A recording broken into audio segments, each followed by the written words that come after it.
ప్రభుత్వ సర్వజన బోధన ఆసుపత్రి ఉద్యోగులు ఆందోళనకు దిగారు. 13 నెలలుగా జీతాలు ఇవ్వడం లేదని 18 మంది ఉద్యోగులు సూపరింటెండెంట్ కార్యాలయం ముందు ధర్నా చేపట్టారు. ఏడాదిగా వేతనాలు లేక ఇబ్బందులు పడుతున్నామని కన్నీటి పర్యంతమవుతున్నారు. కార్యాలయం చుట్టూ కాళ్లరిగేలా తిరిగినా కనికరించడం లేదని ఆవేదన వ్యక్తం చేశారు. ఇప్పటికైనా తమకు జీతాలు ఇవ్వాలని డిమాండ్ చేశారు.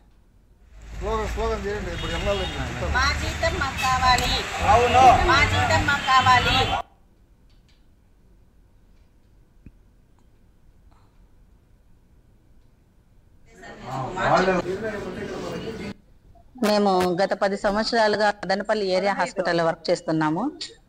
మాకు ఇక్కడైతే జీతాలతో చాలా సమస్య అవుతుంది. ఇది వరకు ఎప్పుడు మాకు ఈ సమస్య రాలేదు. ఫస్ట్ టైం ఈ సమస్యను మేము ఎదుర్కొంటున్నాము. సూపరింటెండెంట్ సార్ గారి దగ్గరికి వెళ్ళాము, ఎన్ఎస్ మేడం గారి దగ్గరికి వెళ్ళాము, ఏడీ మేడం దగ్గరికి వెళ్ళాము. ఆఫీసుల చుట్టూ తిరుగుతూనే ఉన్నాం. కానీ మా గురించి అయితే ఏదో లెటర్ పెడుతున్నాము, లెటర్ వస్తుంది, లెటర్ పెడుతున్నాము, లెటర్ రిప్లై రావడం లేదు, మీకు వెబ్సైట్ ఓపెన్ కాలేదు, వెబ్సైట్ ఓపెన్ కాలేదనే చెప్తున్నారు.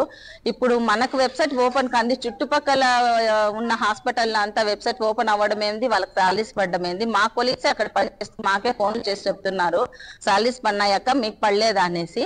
కానీ ఎందుకు మా గురించి ఇంత నిర్లక్ష్యం చేస్తున్నారో పై ఆఫీసర్లు మాకు తెలియడం లేదు. మేమైతే చాలా కష్టపడి ఎద్దుల్లాగా పని చేస్తున్నాము. మా వయసుకు కూడా మించి మేము ఎక్కువ పని చేస్తున్నాము. పని చేయడానికి అయితే మేము వెనక్కి పోవడం లేదు. అది మేము చేయాల్సిన పనే. కానీ మా దగ్గర పని చేయించుకున్నప్పుడైనా వాళ్ళకి మమ్మల్ని చూసి బాధాకరంగా అనిపించలేదేమో, అది మా దరిద్రమో దౌర్భాగ్యమో మాకు అర్థం కావడం లేదు. నా పేరు మల్లికార్జున. నేను ప్రభుత్వ జిల్లా ఆసుపత్రిలో మదనపల్లిలో జీడీగా వర్క్ చేస్తున్నాను. నేను లాస్ట్ ఇయర్ 2023లో ఆగస్టు 23వ తేదీ జాయిన్ అయ్యాను. ఇంతవరకు 11 నెలలు కంప్లీట్ అయిపోయి 12 నెలల్లో రన్నింగ్ అవుతుంది. ఇంతవరకు మాకు జీతాలు రాలేదు. మేము మాది కలకడ, అక్కడి నుంచి ఇక్కడ వచ్చి రూమ్ బాడిగలు తీసుకొని ఇక్కడ ఉంటున్నాము. జీతాలు రాలేదు మాకు ఇంతవరకు. మా కుటుంబ పరిస్థితి అంతగా బాగాలేదు. మాకు జీతాలు వచ్చేట్టుగా